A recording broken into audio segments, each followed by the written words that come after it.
राज्यात महायुतीचा मुख्यमंत्री कोण होणार यावर चर्चा सुरू असताना आता एकनाथ शिंदे यांनी मुख्यमंत्री पदाचा दावा सोडल्याच्या चर्चांना शिंदेसेना आमदार उदय सामंत यांनी स्पष्टपणे उत्तर दिलंय। शिंदे यांनी पंतप्रधान नरेंद्र मोदी आणि गृहमंत्री अमित शहा यांच्यावर निर्णय सोपवला असून त्यामुळे मुख्यमंत्री पदाच्या दाव्यावर शिंदे ठाम असल्याचं त्यांनी सांगितलंय।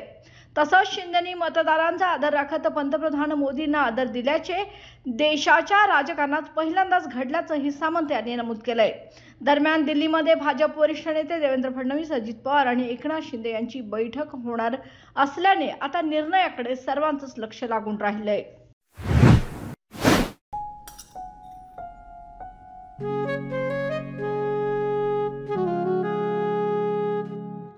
बाबा, आज येताना बासुंदी घेऊन या ना। अगं, कालच आपण आईचा वाढदिवस होता म्हणून आणली होती ना।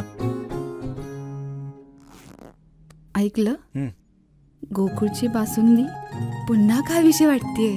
खरं सांगू, मलाही खावीशी वाटतेय। पुन्हा पुन्हा खावीशी वाटते।